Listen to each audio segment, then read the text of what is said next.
Night after night, the resistance shows up and your chest tightens before you even reach the bed. Because part of you already knows how this usually goes. If you're a parent who stays patient all day but feels emotionally drained the moment bedtime begins, you didn't click the wrong video. Pause the pressure. This isn't about strict routines or discipline.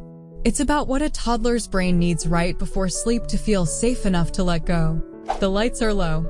Toys are away. And somehow, instead of slowing down, your toddler speeds up. Their voice gets louder. Their body feels restless. Your jaw tightens. Your breath shortens. You remind yourself to stay calm, but your nervous system is already on high alert. You manage everything else in your day. This moment breaks you. The way bedtime is commonly handled doesn't align with how young brains actually transition into rest. Stay with me for a few minutes, and the reason this pattern keeps repeating will finally connect.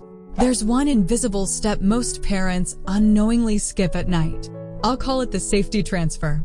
And nothing changes until that happens. Here's what most parents aren't told. Toddlers don't move into sleep by logic. They move into sleep by state. A young brain can't jump from alert to calm just because the clock says it's bedtime. It requires a gradual shift, both physically and emotionally. During the day, your toddler's brain is in go mode. At night, we often expect an instant switch to stop mode. That gap is where bedtime battles live. When a toddler resists sleep, it's not defiance. It's a nervous system that hasn't slowed down yet. And here's the important part. A toddler's brain doesn't downshift alone. It mirrors. That's the piece of advice most often missed. In many Western households, bedtime is viewed as a skill that children must learn to perform independently. Lie down. Close your eyes. Go to sleep. However, in many cultures, such as those in Southern Europe, parts of Asia, and indigenous communities, bedtime looks very different. Evenings slow earlier. Voices soften sooner. Parents stay nearby, not entertaining, not correcting, just present. Children aren't pushed towards sleep. They drift into it, not because they're more obedient, because their nervous systems feel safe enough to power down. If your brain immediately says, "That sounds like creating dependence," slow that thought. Support doesn't create dependence. Pressure creates resistance. What appears to be magic is actually biology functioning as intended. And that biology follows a simple sequence. Step 1. Reset your body first, internal calm. Toddlers don't calm themselves before sleep. They borrow calm. Before speaking, before correcting, before explaining, slow your body. Drop your shoulders. Breathe out through your nose.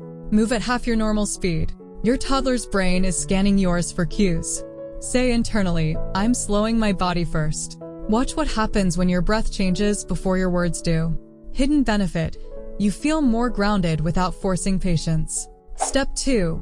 Shift the environment, sensory safety. Sleep resistance usually isn't about the routine. It's about stimulation lingering too late. Dim lights earlier than feels necessary. Turn off background noise, even calm noise. Slow your movements like you're underwater. Reduce language. Reduce instructions. Say quietly, "Nothing else needs to happen right now." Stop doing this. Stop rushing the final minutes of bedtime. Speed signals urgency to a young brain, and urgency blocks rest. Hidden benefit: the room starts to feel calmer without effort. Step 3. Use fewer, safer words, verbal cues. At night, logic loses power. Tone gains power. Lower your voice. Shorten your sentences. Stay physically still. Say, "I'm right here." Your body can rest. Then pause. Silence is part of the signal. This works, unless you fall into the trap that resets everything. The midnight trap feels helpful in the moment. You explain again. You reason again. You emotionally restart bedtime. Parents fall into it because exhaustion mixes with hope. But each restart reactivates the brain. Before, clock watching, tight chest, quiet resentment. After applying the shift, the house. Evenings reclaimed. Mental relief. Picture tonight, not perfect, just calmer. That calm only holds when you complete the safety transfer. Here's the missing piece. The safety transfer isn't a trick. It isn't consistent. It isn't control. It's a role shift. At bedtime, you stop managing sleep and start carrying safety. Your toddler's brain relaxes when it senses someone else is holding this moment. Sleep follows safety every time. You weren't failing. You were using the wrong map. Tonight, don't try to fix bedtime. Do one thing. Slow your body before asking your child to slow theirs. That single change tells the brain it's safe to rest. If your toddler is exhausted but still fights sleep, the next video explains why emotional overload shows up strongest at night and how to reduce it before bedtime even starts. And if bedtime struggles keep repeating in different forms, the next video breaks down the hidden daytime patterns that quietly set nights up for failure. You're not behind. You are missing the final piece.